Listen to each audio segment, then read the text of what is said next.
प्रार्थना स्टार्ट करते हैं। कमर गर्दन सीधी, दोनों हाथ प्रणाम मुद्रा में। एक बार ओम का उच्चारण करेंगे।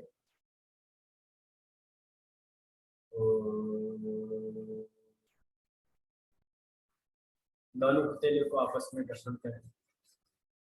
हल्के से हथेली को चेहरे पे रखते हुए आंखें खोलें। हरिओम तस्यत, हरिओम तस्यत, नमस्कारम। कल हमने इसके बारे में अच्छे से जाना था कि हमारे फ्रंट साइड में इन साइड, फ्रंट साइड को इन साइड बोलते हैं। इसमें हम अपने फ्रंट साइड के जो भी ऑर्गन है उनको कैसे प्लॉट करेंगे, इस पिक्चर से आपको क्लियर हुआ है। तो हमने ये देखा था यहाँ पे कि किस प्रकार से जो ओवरलैप करता है उसको हमें काल्पनिक रूप में ऊपर की तरफ जब हम इसको ले जाएंगे तो आपको एक अलग ही दृश्य दिखेगा। ये एक कल्पना करनी है, क्योंकि जब हम हाथ के अंगूठे को इस प्रकार से फैलाते हैं अंगुलियों से दूर, तो ये पूरा सीधा नहीं हो पाता है ना।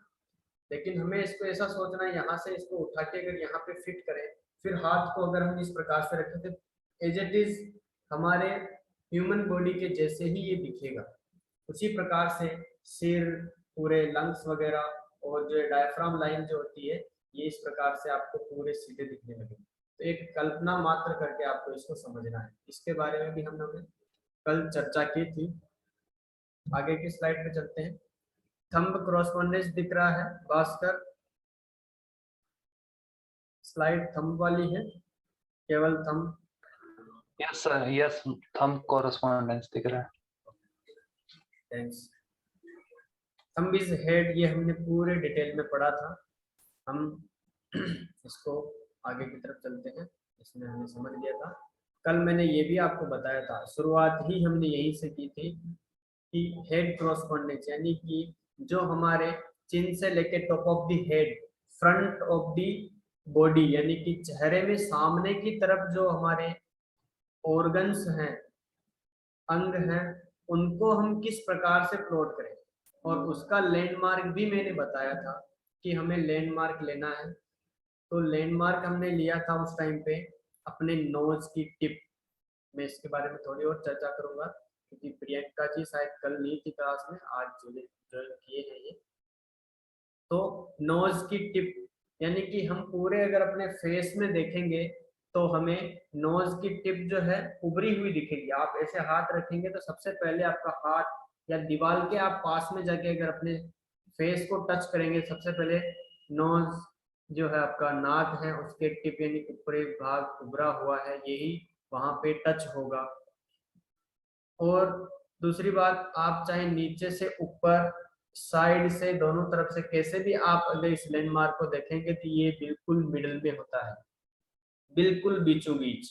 हमें किसी जगह पे पहुंचना होता है तो एड्रेस में हमारे को कुछ लैंडमार्क मिलता है ना, कि हमें मंगलवार कॉलेज जाना है। कॉलेज कहाँ पे है ये बात की है। पहले ये होता है कि मंगलवार कहाँ पे है। मंगलवार चित्तौड़गढ़ में है, हम चित्तौड़गढ़ पहुंचेंगे जो अब दूसरे डिस्ट्रिक्ट के हैं। फिर चित्तौड़गढ़ से उनको जाना पड़ेगा तहसील की तरफ। कौन से तहसील में है? तो वो तहसील डोंगला में है, ठीक है। और डोंगला तहसील में आपको पहुंचेंगे आप वहां, तो फिर आपको मिलेगा मंगलवाड़ गांव के अंदर, मंगलवाड़ में ओम शिव संस्थान कॉलेज मिलेगा। हम किसके थ्रू गए? लैंडमार्क के थ्रू। यहाँ पे हमें ऑर्गन प्लॉट करने हैं, उनकी प्लॉटिंग करनी है, उनके सादृश्य को समझना है। तो मैंने कल भी समझाया था कि नोज जो है हम इसको लैंडमार्क, एज ए लैंडमार्क यहाँ पे देखेंगे। जैसे ही हम नोज के टिप यानी इसको हम इस पे बना लेते हैं सादृश्य को, तो बाकी के जो ऑर्गन हमें प्लॉट करने में आसानी हो जाती है।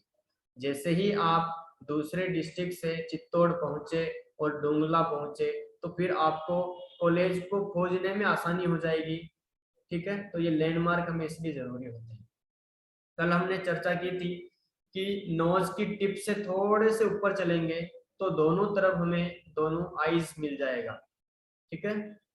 दोनों आईज होगा, उसके ऊपर ललाट होगा और फिर हेयरलाइन हमारी यहाँ तक हेयरलाइन होगी, जो कि हमने पिछले उसमें देखा था। चलिए इसके बाद हम नीचे की तरफ अगर देखें तो ये अपना माउथ होगा, क्योंकि हमारे जो ओरिजिनल बॉडी में भी नोज की टिप के नीचे हमारे अपर लिप और लोअर लिप इस प्रकार से मुंह का यहाँ पे शेप होता है। मुंह का शेप हमने अच्छे से समझा था। चलिए इसी लैंडमार्क से हम अगले ऑर्गन की तरफ चलेंगे, जो हमारे दोनों साइड में है। दोनों ईयर्स को हम इसमें लोकेट करेंगे।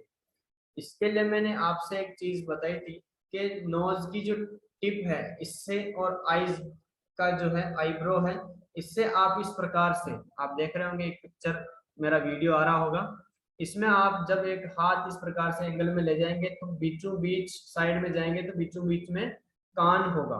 ठीक है, इसी प्रकार हमें क्या करना है, इस नोज की टिप से एक लाइन ऐसे खींचनी है, ड्राइंग करनी है ना। कल मैंने इसमें अच्छे से ड्राइंग करके भी आपको समझाया था।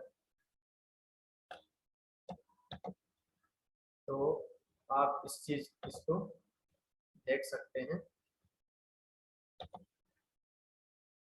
यहाँ से ये एक लाइन आपने खींची और यहाँ से एक लाइन आपने खींची, तो ये जो है आपका कान के लोकेशन आपको मिल जाएगी।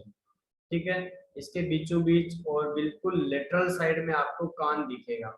इसी प्रकार एक लाइन यहाँ से खींचेंगे और एक ये खींचेंगे तो इसके बीच में ही अपने को कान मिलेगा। तो ये लैंडमार्क हमारे लिए बहुत ही महत्वपूर्ण है। ठीक है, अब इसके बाद हम दांत की चर्चा कर रहे थे।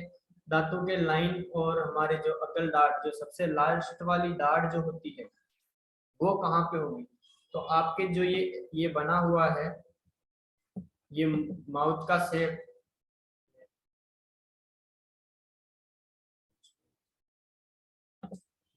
माउथ का जो शेप बना हुआ है, इस शेप को आप देख रहे हैं। यहाँ तक आपके दांतों के लाइन सीमित नहीं है। आप देखेंगे होठ कितने होते हैं हमारे, थोड़े से ही दांतों को कवर करते हैं। बाकी हमारे गाल के इधर भी हम साइड में इधर प्रेस करेंगे तो यहाँ पे भी आपको दांत मिलेंगे अंदर की तरफ। तो हम जब दांतों के ट्रीटमेंट के लिए जब बारीकी में जाते हैं तो होठों तक ही हमें दांतों का ट्रीटमेंट नहीं करना है। दांतों के में 4 भाग करने इस प्रकार से, एक तो अपर और लोअर। ठीक है, दो ये हो गए। अब अपर लोअर में भी हमें बीचों बीच एक लाइन से डिवाइड कर देना है, तो ये दोनों हो गए, यानी कि 2 भाग ऊपर लेफ्ट राइट और 2 भाग नीचे लेफ्ट राइट। ठीक है, अपर जो भी हम 2 भागों में डिवाइड करेंगे इसके माध्यम से, ये हमने बीच में लाइन खींच दी, ये एक साइड में, ये यहाँ से आप प्लस बना दीजिए। ठीक है, तो इधर ऊपर होंगे 8 दांत, हम इसको 1 2 3 करके लोकेट कर सकते हैं। इस तरफ होंगे 8 दांत, इस तरफ होंगे। ठीक है, 8 8 का हम इसमें पूरा ग्रुप लेंगे। तो कौन से वाले दांत में प्रॉब्लम है उसको हम एरिया वाइज नंबरिंग उसका हम करेंगे, बीच में से 1 2 3 4 5 6 7 8। ठीक है, अकल दाढ़ तक लास्ट में। आप रोगी का मुंह खुलवाइए और उसको पूछिए भाई आपको कौन से दांत में प्रॉब्लम है।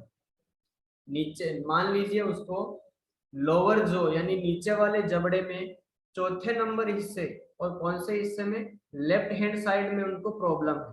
4 भागों में बांटने के बाद भी हमें और भी अंदर की तरफ उसमें देखना पड़ेगा कि चौथे वाले हिस्से के दांत में दर्द है। तो 1 2 3 4 इस प्रकार से मेरे ख्याल से लगभग यहाँ पे अगर हम एक मेथी का दाना लगा देंगे डीप, उसको अच्छे से स्टिमुलेट करके 2-3 मिनट्स अच्छे से आप धीरे धीरे उसको स्टिमुलेट करिए। उसके बाद एक मेथी का दाना अगर आप यहाँ पे लगा देंगे सही लोकेट करके, तो दांत के दर्द में या दांत में जो है दांतों में ठंडा गर्म लगना हो या और भी कोई दर्द हो तो मेरे ख्याल से वो चला जाएगा, और मैंने इसके रिजल्ट्स लिए हुए हैं। ठीक है, तो आपको ये लैंडमार्क याद रखना है। नोज की टिप सबसे पहले इसको आप लोकेट करेंगे। क्लियर दिख रहा है? ठीक, सबसे पहले आप नोज को अच्छे से ढूंढने का प्रयास करेंगे। इसके लिए मैं आपको एक चीज बताता हूँ कि आप अपने मोबाइल पे मेरी जो स्क्रीन शो हो रही है, मेरे जो फेस आ रहा है जिसमें मेरा वीडियो चल रहा है, उसके ऊपर एक टच करिए तो मेरी जो फोटो है वो बड़ी हो जाएगी, है ना। तो आपका जो है कॉन्सेप्ट क्लियर होगा। अब मेरे थंब देख रहे हैं, थंब में आपको बीचों बीच ये जो रिंग्स बने हुए होते हैं हमारे थंब के अंदर, इसमें ऊपर से नीचे यहाँ से आपको बीच में लोकेट करना है। जो रिंग्स बनी हुई है ये लास्ट, तो बीचों बीच आपको एक टिप बनानी है। ये टिप होती है, नोज होती है, ठीक है। और इसके ऊपर जो है हमें दोनों तरफ आईज बनाने होते हैं, ठीक है। और इसके नीचे हमारा माउथ हो गया, और दोनों तरफ से हमारे नोज के टिप से आईज, आईब्रो के उधर तक हमारे साइड में जो है ईयर्स हो गए, दोनों कान हो गए। तो आप ये कान के और इसके लोकेशन बना सकते हैं। मैंने जो ड्राइंग किया है वो 10 में से 2 मार्क्स देने जैसे है, ड्राइंग मेरा अच्छा नहीं है ना। तो और देख सकते हैं आप, मैं इसमें और भी आपको क्लियर कर देता हूँ। बहुत सारे जन क्या करते हैं, जो आपके नाखून की लाइन है इसको हेयर लाइन समझ लेते हैं। यहाँ पे नहीं होगा, हेयर लाइन होगा, यानी कि ललाट हमारा यहीं तक सीमित है। ये मैं जो ड्राइंग कर रहा हूँ इसमें, ठीक है। अब आप वापस से अपने स्लाइड पे टच करिएगा मोबाइल में, तो आपको स्लाइड बड़ा दिखेगा, है ना। तो ये ललाट में यानी कि फोरहेड अगर आपको पेन है तो आप केवल इसी क्षेत्र तक आप ट्रीटमेंट करेंगे, इसी क्षेत्र तक केवल आप ट्रीटमेंट करेंगे। ऊपर की तरफ हेयर लाइन आ जाता है, और टॉप ऑफ दी हेड कहाँ पे होगा, यानी कि वर्टेक्स हेड होगा। हमने इसमें जो लास्ट हमारी लाइन है टॉप ऑफ दी थंब, यानी कि ऊपर ही ऊपर का जो बिंदु है, ये हमारे सहस्त्रार चक्र यानी कि इस जगह का है। जब आप एडवांस एक्यूपंक्चर सीखेंगे। बॉस आवाज कट रही है। जी, क्या क्या बता रहे हैं भूपेंद्र? आवाज सही नहीं आ रही है। आवाज कट रही है। भास्कर, आपको भी आवाज सही से नहीं आ रही है? सर मुझे भी नहीं आ रही। और किसको, सबको नहीं आ रही है क्या? अभी अभी कैसा है? वॉइस सही नहीं है। हाँ सर अब क्लियर है। स्नेहा लक्ष्कार भी लिख रहे हैं। अभी ओके है?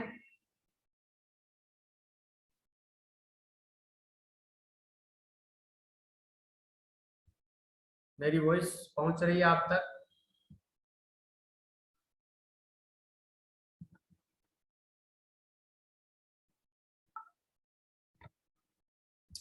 चलिए,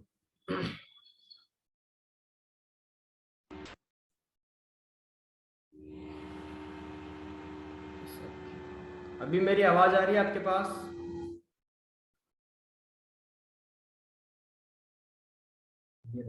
हाँ आ रही है। एक्चुअली ये वही प्रॉब्लम है,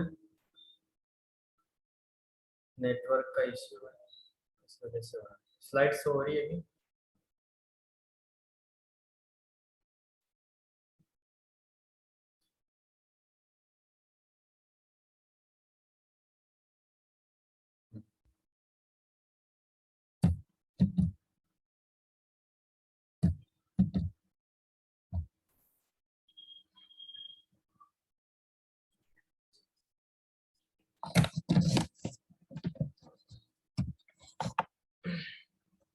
चलिए, अब हम यहाँ पे थे, फोरहेड समझ रहे थे, ललाट कहाँ तक होगा, और टॉप ऑफ दी हेड यानी कि वर्टेक्स कहाँ पे होगा। तो वर्टेक्स आपके जो आपके नाखून की जो लाइन जहाँ पे खत्म होती है वो आपके टॉप ऑफ दी हेड होगा। यानी कि वर्टेक्स में यहाँ पे आपको दिक्कत है तब आप यहाँ पे ट्रीटमेंट देंगे, न कि फोरहेड में है तब। ललाट में कोई भी दिक्कत है तो आप केवल इसी हिस्से तक जिसको मैंने ड्राइंग किया था, आप इस हिस्से तक ही अपना ट्रीटमेंट यहाँ पे देंगे, ठीक है। ये मैंने फोरहेड के लिए एक लाइन ड्राइंग की थी, ये भी मेरी सीधी नहीं है, माउस नहीं है इसके ऊपर। ये जो बाल मैं बना रहा हूँ रेड कलर में, आप देख रहे होंगे, ये बाल है, ये हेयर लाइन है। आपको कुल मिला के समझना है कि हमें कौन सा ट्रीटमेंट कहाँ पे देना है।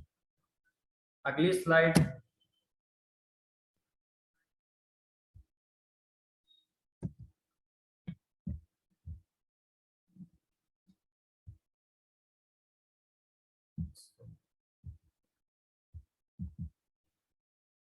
अगली स्लाइड में आप देख रहे होंगे, ये वोकल कॉर्ड है और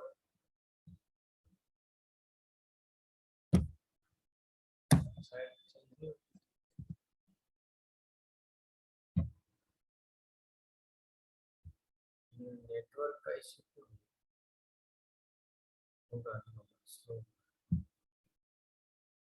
थोड़े से स्लाइड चेंज होने में समय लग रहा है।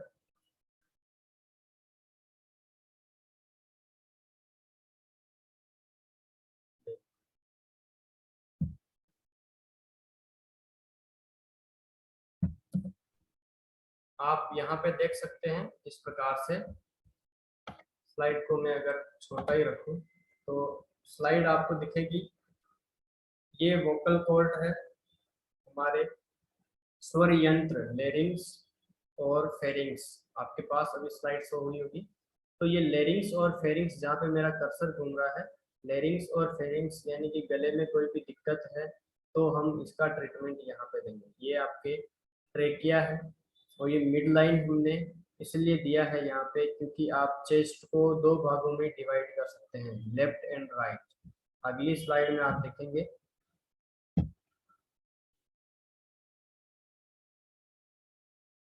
अगली स्लाइड में ये दो राउंड राउंड शेप में हमने इसमें एक पिक्चर आपको क्लियर हो जाए इसके लिए बनाए हैं, दोनों तरफ के लंग्स। और इसके आगे जब हम चलेंगे तो पूरे लंग्स की पिक्चर आपके सामने होगी।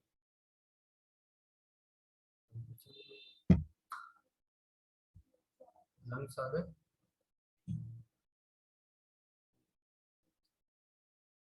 तो ये लंग्स के पिक्चर आपको क्लियर होगी। लंग्स जो है इनके बीच में यानी कि आपको लास्ट ये बॉर्डर तक, ये हमारे हमने देखा था वहां पे कि ये यहाँ से लेके ये जो लाइन है जो मैं ड्राइंग कर रहा हूँ, ये लाइन होती है हमारे डायाफ्राम लाइन। ये इसको यहाँ से समझ लीजिए, ठीक है। ये ड्राइंग जो मैं कर रहा हूँ ये होता है हमारे डायाफ्राम लाइन। डायाफ्राम लाइन जो है वो हमारे एब्डोमेन और चेस्ट को दोनों को अलग करती है और डायाफ्राम लाइन पे ही हमारे लंग्स टिके हुए होते हैं, डायाफ्राम लाइन के ऊपर। तो लंग्स का जब हमें कोई गड़बड़ी होगा, लंग्स का ट्रीटमेंट जब भी देना होगा तो हम उसका ट्रीटमेंट इतनी जगह में यानी कि आपके थंब से नीचे, थंब के मेटाकार्पल बोन के जो हिस्सा है उसमें आप इस जगह पे लेंगे। पेन कॉपी मैंने कहा था लेके बैठने के लिए, तो आप उसमें बना सकते हैं अपने हाथ में, है ना। ये लंग्स का ट्रीटमेंट आपको इस प्रकार से देना होगा। यानी कि किसी किसी को जल्दी से ठंड लग जाती है यानी कि इजी कैचिंग कोल्ड, जल्दी से वो सर्दी जुकाम उसको हो जाता है, तो वो समस्या जो है वो लंग्स की है। तो आपको इस जगह पे दबाव देके उसको स्टिमुलेट भी करना चाहिए और साथ ही साथ उस पे मटर या फिर चने के दाने भी आपको लगा के इसका ट्रीटमेंट करना चाहिए, ठीक है। अब हम अगली स्लाइड में समझेंगे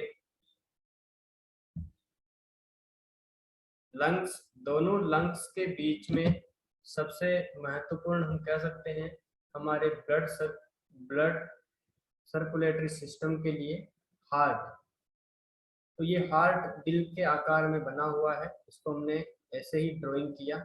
आगे वाली स्लाइड में आप देखेंगे पूरे हार्ट का पिक्चर आपके सामने क्लियर होगा। हार्ट में आप अगर साइंस के स्टूडेंट हैं तो आपने देखा होगा कि 4 चैम्बर होते हैं, 2 आलिंद एट्रियम और 2 वेंट्रिकल यानी कि नीले, ठीक है। हार्ट के दाहिने हिस्से में हमेशा के लिए जो अशुद्ध रक्त होता है, ठीक है, और हार्ट के बाएं हिस्से लेफ्ट साइड में शुद्ध ब्लड होता है। थोड़ी सी इसकी फिजियोलॉजी हम जान लेंगे तो और भी हमारे लिए थोड़ा और इंटरेस्टिंग होगा ये जानने के लिए, समझने के लिए, और याद भी अच्छे से होगा कि हार्ट के कॉरस्पॉन्डेंस कहाँ पे होगा।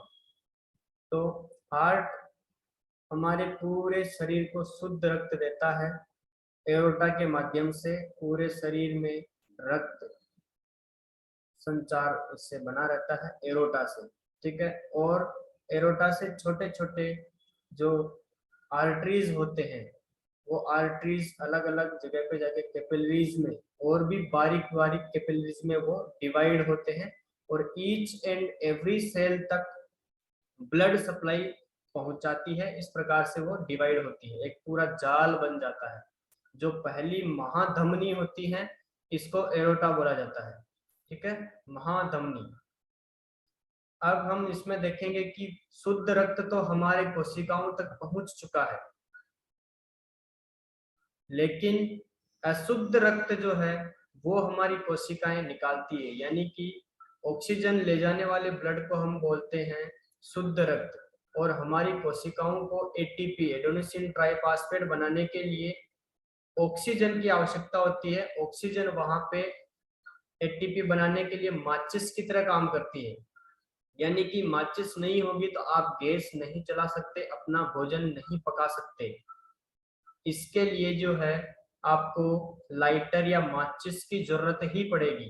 इसी प्रकार जो सेल है वो अपना भोजन स्वयं बनाती है, लेकिन भोजन बनाने के लिए कुछ ना कुछ ऐसा चीज चाहिए जिससे फायर हो, आग लगे, तो वो काम करती है ऑक्सीजन, ठीक है। तो ऑक्सीजन भी हमारे लिए कितना महत्वपूर्ण है सेल लेवल पर, वो आप देख सकते हैं। एटीपी बनती है जिससे हम काम करते, जो ऊर्जा हमें होती है वो एटीपी, उसका छोटा रूप है एडेनोसिन ट्राइफॉस्फेट।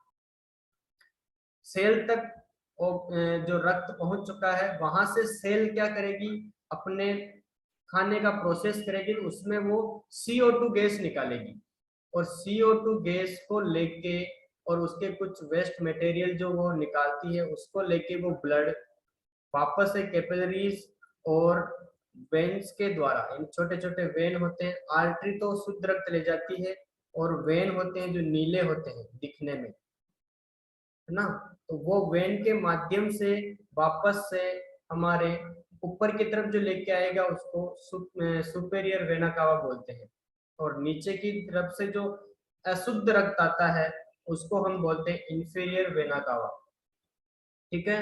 यानी कि ये महाशिराएं हैं जो ऊपरी सिरे से और नीचे के सिरे से अशुद्ध रक्त को हमारे हार्ट तक पहुंचाती है, और हार्ट में पहुंचाने के बाद टाइम आउट होने में है, यानी कि 10 मिनट क्लास और चलेगी, ठीक है। फिर हम वापस से रिज्यूम करेंगे। तो हम जिस स्लाइड पे थे वापस उसी में आ जाते हैं। अशुद्ध रक्त हमारे शरीर के राइट साइड में एट्रियम के पास आएगा।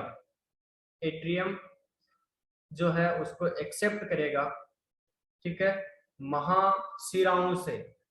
एट्रियम ऊपर की तरफ होता है, ये रिसीव करने के बाद इसको वाल के द्वारा वेंट्रिकल में यानी कि नीचे के चैम्बर में डाल देता है।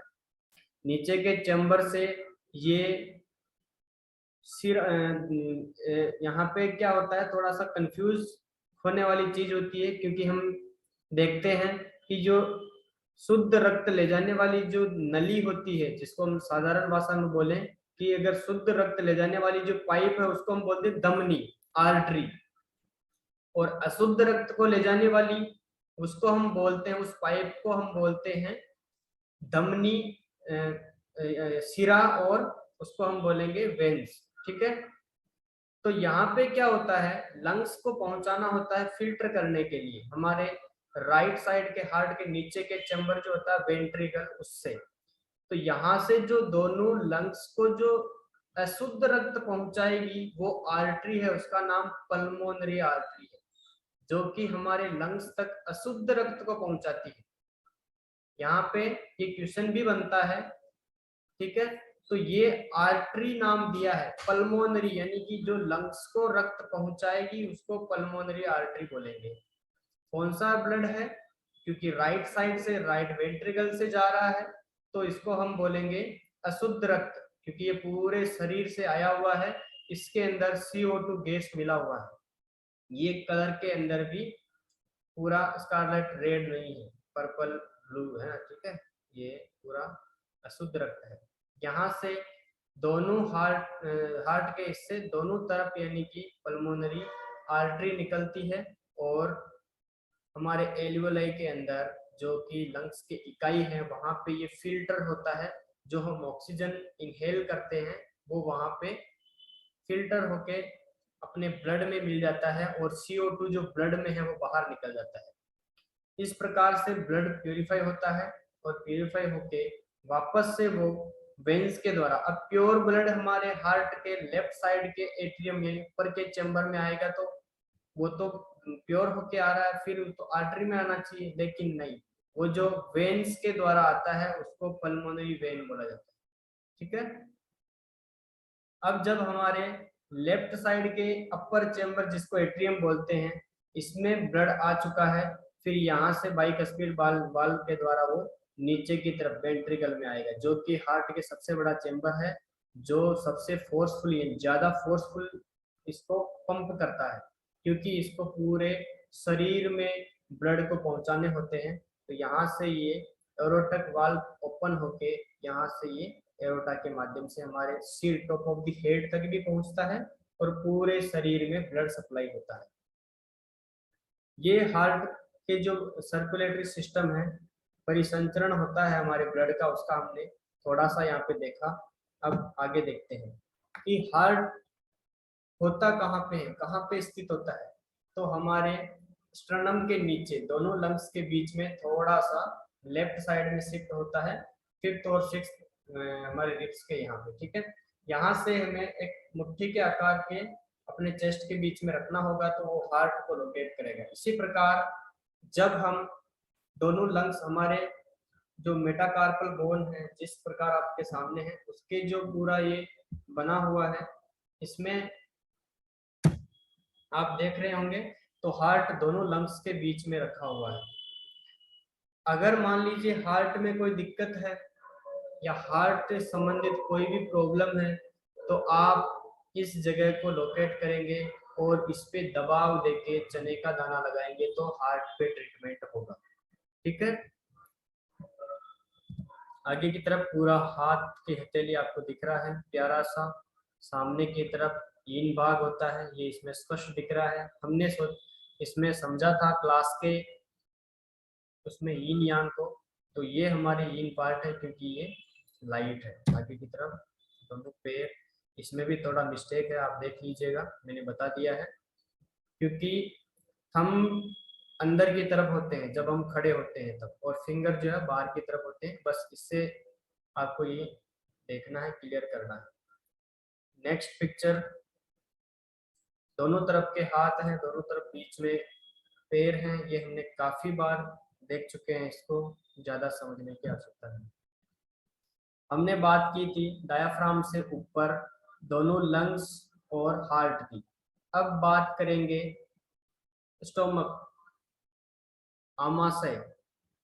आम आशय नाम से ही स्पष्ट है कि भोजन का आशय, आम का आशय। ठीक है, तो भोजन जहां पे पहले बार पहुंचेगा खाने के बाद वो आगे आ जाएगा, टाइम लग रहा है अभी। वो स्टोमक की स्लाइड लेट शो हो रही है, अभी आ गई है।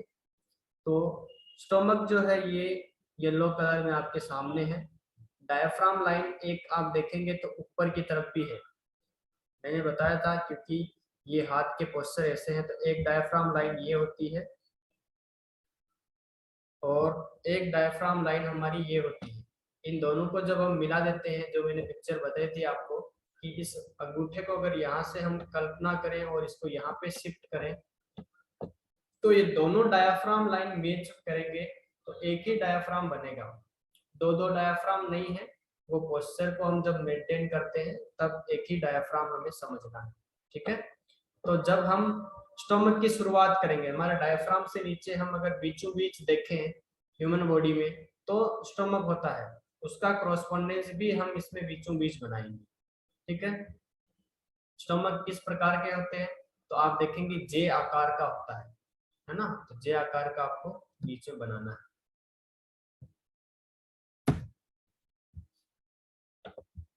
और स्टोमक के संबंधित जो भी व्याधियां हैं उसका आप ट्रीटमेंट इस जगह पे करेंगे।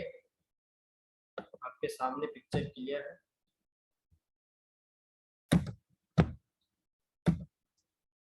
ये आपके सामने डाइजेस्टिव सिस्टम का भी अभी पिक्चर आ रहा है। तो डाइजेस्टिव सिस्टम जो है उसमें स्टोमक आप देख रहे होंगे, ये रहा स्टोमक, इसके साइड में लिवर और सभी चीजें हैं। तो ईसोफेगस यानी कि जो हम खाने को च्यूइंग करते हैं, चबाते हैं, उसके बाद जो ईसोफेगस में बोलस बन के नीचे की तरफ जाता है, जो पहली टंकी रिसीव करती है, जो रिसीवर होता है वो होता है स्टोमक। उसका सादृश्य आप देख सकते हैं। हमने स्टोमक को बीच में ही क्यों रखा, तो आपके सामने डाइजेस्टिव सिस्टम की पिक्चर है, आप उसमें से देख सकते हैं, इसलिए स्टोमक का कॉरस्पॉन्डेंस हमने बीच में रखा। आगे की स्लाइड हम देखेंगे तो स्प्लीन, प्लीहा, प्लीहा को समझने के लिए स्टोमक हमने समझा तो प्लीहा आपको आराम से समझ में आएगा क्योंकि इसके पास में ही लगा हुआ होता है। स्प्लीन जिसको हम बोलते हैं, स्प्लीन हमारे शरीर के जो सबसे बड़ा लिम्फ है वो स्प्लीन है। लिम्फेटिक ग्लैंड जो होती है वो स्प्लीन है, लिम्फ बनाती है स्प्लीन। तो लिम्फ के अगर कोई भी दिक्कत है, लिम्फेटिक सिस्टम अगर गड़बड़ है तो आपको स्प्लीन पे ट्रीटमेंट देना होगा। और स्प्लीन को आपको ट्रीटमेंट देने के लिए आपको पहले स्टोमक को अच्छे से आपको क्लियर करना होगा कि किस जगह पे स्टोमक होता है। ठीक है, स्टोमक के जस्ट बाजू में ये इस जगह पे आपको ट्रीटमेंट देना है, एक चने का दाना लगाना है और आपका ट्रीटमेंट होगा स्प्लीन का। आगे हम लीवर पढ़ेंगे, इसके लिए आप जल्दी से रिज्यूम करिएगा, अभी क्लास का समय समाप्त हुआ, जल्दी वापस रिज्वाइन करेंगे।